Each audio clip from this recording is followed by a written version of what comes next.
नमस्कार, मैं हूं एम सिंह कुशवाहा। क्या है भरतपुर लोकसभा का हाल? क्या गोपाल पहाड़िया ने चुनाव के लिए ठोक दी है ताल?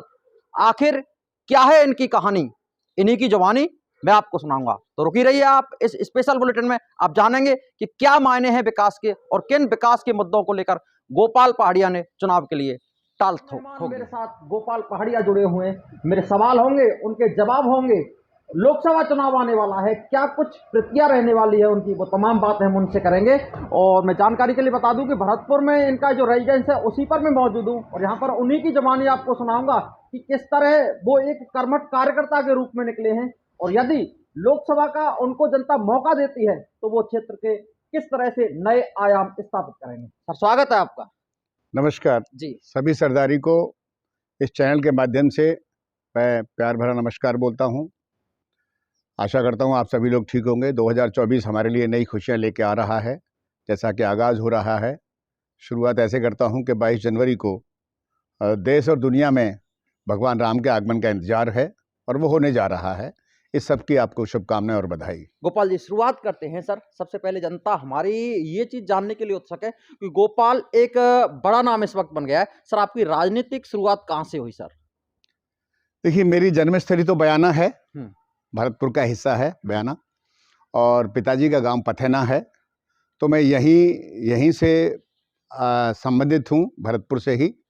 शुरू में ही पिताजी का सरकारी नौकरी लगने के कारण हम दिल्ली शिफ्ट हो गए थे। पढ़ाई लिखाई ज़्यादातर दिल्ली में हुई, उत्तर प्रदेश में हुई। राजस्थान में मेरी कोई शैक्षिक वो नहीं हो पाई थी क्योंकि शुरू में चले गए थे।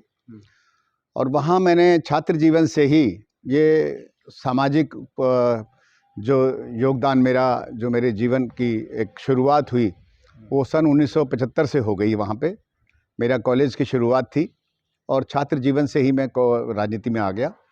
एनएसयूआई की राजनीतिक जो पृष्ठभूमि से लेकर संगठन में, फिर आगे युवा मोर्चे, बाकी मेन पार्टी के संगठन में, इनमें मैंने कई भूमिकाएं अपनी निभाई हैं, कई दायित्व निभाए हैं। और कई जगह भारत सरकार की, राज्य सरकार की बोर्ड कमेटियों के अंदर भी सलाहकार के रूप में, सदस्य के रूप में और ट्रेजरर के रूप में, चेयरमैन के रूप में कई दायित्वों का निर्वहन भी मैंने किया है। गोपाल जी, एक लंबा ट्रेंड रहता है, कई चैनलों पर मैंने देखा है कि जगन्नाथ पहाड़िया से सर आपके परिवार को जोड़ा जाता है। सर, क्या रिलेशन है? मैं भी जानना चाहता हूँ उनसे आपका। जगन्नाथ पहाड़िया साहब, हमारी बिरादरी एक है। जगन्नाथ पहाड़िया साहब एक बहुत लेजेंडरी थे, बहुत आदरणीय रहे हैं, एक ऐतिहासिक व्यक्तित्व रहे हैं। और परिवार तो हमारा पूरा भरतपुरी परिवार है, पूरा पथेना परिवार है, बयाना परिवार है। मैं तो कह सकता हूँ सारे अवाम हम परिवार ही हैं। सारे राजनीतिक व्यक्ति का तो सामाजिक जीवन में जो भी लोग जुड़ते हैं वो सब परिवार का हिस्सा होते हैं। तो कोई नो डाउट वो हमारे बहुत आदरणीय थे और हमारे समाज के थे, और जाहिर है कि कोई ना कोई रिश्ता उनसे था ही हमारा। गोत्र का रिश्ता सबसे बड़ा रिश्ता माना जाता है भाईबंदी में, वो भी था। सीधे तौर पर अपने परिवार के साथ एक जुड़ाव था उनके साथ मेरा। सर, शुरुआत कर दी आपने राजनीति की और चुनाव लड़ने की, वो भी एक संक्रांत सा शुरू हो गया है और लोकसभा का चुनाव आने वाला है। सर, ये जनता आपको एक मौका देती है, तो सर किस तरह के विकास के नए आयाम, सर पूर्व में हो गए उनको छोड़ो, आप एक नए आयाम के तौर पर एक मॉडल भरतपुर के रूप को आप किस तरह आगे निखार कर लाएंगे, वो जरा बताएं। भरतपुर में सबसे बड़ी जो समस्या है वो बेरोजगारी की है। यहाँ का रोजगार की तलाश में यहाँ का पढ़ा लिखा नौजवान, दूसरे भी स्किल्ड अनस्किल्ड जो भी लोग हैं वो सब बाहर भटकते रहते हैं। तो यहाँ उद्योग धंधे की बहुत कमी है। यहाँ भारी उद्योग लाना, बड़ी इंडस्ट्रीज़ को स्थापित करना बहुत ज़रूरी है। सरकारी जो प्रावधान है उनकी एक सीमा है, हम सभी जानते हैं। सरकार किसी की भी आए, सरकार कोई भी चलाए, कोई भी मुखिया हो, लेकिन प्रावधान सरकार में नौकरियों का एक सीमित दृष्टिकोण से ही होता है और सभी लोग सरकारी नौकरियों में नहीं स्थापित हो सकते। उद्योग भी होने चाहिए, प्राइवेट इंडस्ट्रीज बड़ी बड़ी होनी चाहिए जहाँ रोज़गार मिले, और उस रोज़गार में नौकरी तो मिलती है यहाँ के लोगों को, लेकिन साथ में और भी दूसरी चीज़ों को बढ़ावा मिलता है, व्यापार बढ़ता है, खुशहाली बढ़ती है। ये सब चीज़ें होनी चाहिए। तो सबसे पहले प्राथमिकता यही रहेगी। उसके अलावा जो भी यहाँ दूसरे इश्यूज़ हैं, चाहे वो किसानों से, बिजली से रिलेटेड हैं, चाहे वो रोड के हैं, अभी भी कनेक्टिविटी बहुत जगह नहीं है, बहुत बुरा हाल है कई जगह। अगर हम यहीं हेलक की तरफ भी अगर जाएं तो आप जा नहीं पाएंगे, सेवर से हेलक की तरफ जाना पाएँ तो आज भी वहाँ गड्ढे हैं। वो एक प्राथमिकता रहेगी क्योंकि कनेक्टिविटी भी एक खुशहाली की पहचान बनती है। अगर किसी जगह हम जाते हैं और वहाँ की रोड अब जैसी देखते हैं कि वहाँ जाने के रास्ता ही नहीं मिल पा रहा है, तो लोग मान लेते हैं यार यहाँ बड़ा पिछड़ापन है। तो वो एक चीज़ है, पानी की एक समस्या है, उसमें केंद्र सरकार, राज्य सरकार का जो रोल है, जो केंद्र की योजनाएं हैं, सांसद के रूप में मैं वो सभी योजनाएं जो मोदी जी देना चाहते हैं घर घर में, जो मोदी जी की सरकार देना चाहती है गरीबों के उत्थान में, विकास के लिए, उन सबको लागू कराना मेरी प्राथमिकता रहेगी। सर कोई एक ऐसा विकास जो जिससे भरतपुर अब तक बिल्कुल अछूता रहा हो सर, जिसकी शुरुआत अगर आपको मौका मिले तो आप ही करें सर, कोई ऐसा एक विकास बताएं जो जनता भी जानने को उत्सुक है कि कोई इस तरह का जो भरतपुर हो जिसकी कल्पना अभी हमने नहीं की है सर, ऐसा कोई बात आपकी तरफ से? देखिए, मैं ये कहना चाहूँगा कि भरतपुर में जो रोजगार और उद्योग का जो मामला है वो सबसे पीछे है। अगर यहाँ उद्योग आता है, यहाँ टूरिज्म को बढ़ावा दिया जा सकता है, टूरिज्म के यहाँ पे बहुत अच्छे से बढ़ावा दिया जा सकता है, उसका यहाँ बहुत स्कोप है। सर बयाना हो चाहे खानुआ हो, एक ट्रायंगल के माध्यम से भी बन सकता है। बिल्कुल बिल्कुल, भरतपुर पूरे संसदीय क्षेत्र के अंदर टूरिज्म का बहुत स्कोप है। उसमें डीग है, खानुआ है, बयाना है, बंदबारेठा है, भरतपुर का खुद का अपना यहाँ पे घना बर्ड सेंचुरी है, यहाँ कामा में विमल कुंड है, कामवन है, यहाँ आदि बद्रीनाथ है। ये सब चीज़ें बहुत बड़ा एक केंद्र बन सकता है टूरिज्म का, इस ओर ध्यान देने की ज़रूरत है। तो इसमें राज्य सरकार और केंद्र सरकार मिलकर इसको हम कर सकते हैं, उसमें समन्वय हो सकता है।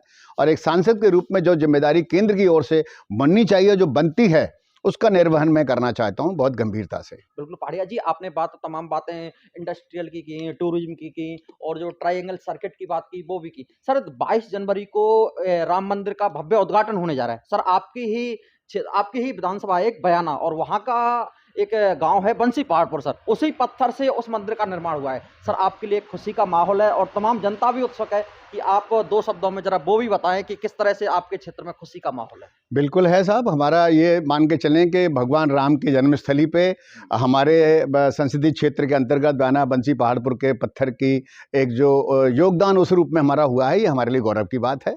और भगवान राम के उसमें हमारे क्षेत्र का भी योगदान है, तो वो वाइब्रेशन और उनकी ब्लेसिंग्स हमें वही इनडायरेक्टली मिलेंगी, पूरी तरह से मिलेंगी हमें।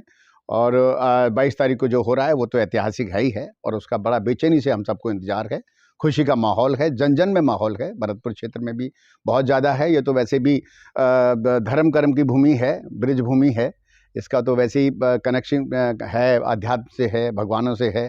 तो भगवान राम का जो हो रहा है और मोदी जी के प्रयास जो रंग लाए हैं और जो आज देश विदेश में भगवान राम का डंका बज रहा है, इसके लिए हम सभी जो है बहुत खुश हैं और मोदी जी पूरी तरह से बधाई के पात्र हैं। बिल्कुल गोपाल जी, पूरे हिंदुस्तान में खुशी का माहौल है, लेकिन सब दुनिया ये जानने के लिए उत्सुक है कि गोपाल जी इस 22 जनवरी के दिन क्या करने वाले हैं। देखिए, हमें बाकायदा कार्यक्रम मिला हुआ है माननीय मोदी सरकार की तरफ से, भाजपा की तरफ से।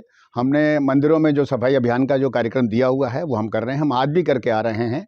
यहाँ कन्नी गुजर चौक पे रघुनाथ मंदिर है, भगवान राम का ही मंदिर है, उसमें साफ़ सफाई का डेली ध्यान रखा जा रहा है, जो माननीय प्रधानमंत्री जी का आह्वान है।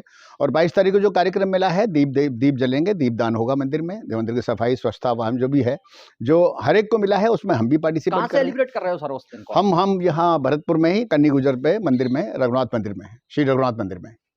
बिल्कुल, ये थे मेरे साथ गोपाल पहाड़िया जो एक बात मैं थोड़ा सा कहना चाह रहा था, एक बड़ा इश्यू है। मेरा ही मानना है कि जब से एनसीआर बना है भरतपुर में, यहाँ फ़ायदा तो कोई नहीं मिला उसका, लेकिन कुछ नुकसान उसके हो रहे हैं। लोग परेशान हैं, छोटे मोटे इंडस्ट्रीज़ और छोटी मोटी चीज़ें हैं, उनको भी दिक्कत आती है वो पॉल्यूशन के नाम पर, जबकि शहर दिल्ली बहुत दूर है। Delhi capital region, NCR national capital region है, दिल्ली कहाँ 200 किलोमीटर से ज़्यादा पड़ जाती है।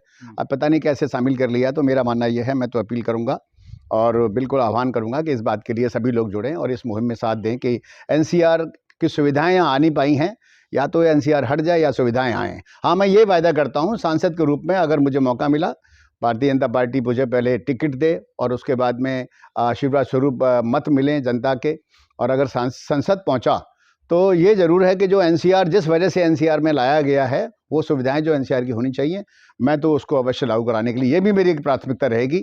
या फिर इसको एनसीआर से हटवाएंगे, ताकि कुछ जो दिक्कतें लोगों को, हमारे छोटे मोटे उद्योग वालों को आ रही है, क्योंकि ये जितने भी ये खनन वगैरह की छोटी मोटी जो चीज़ें हैं, उनमें बहुत दिक्कत आ रही है। यहाँ तक कि गाड़ियाँ जो है वो 10 साल वाली डीजल की, 15 साल वाली उसकी, ये सब अगर यहाँ थॉरोली चेकिंग और सख्ती हो जाए, मान लीजिए, तो 60% गाड़ियाँ रोड से हट जाएंगी यहाँ से।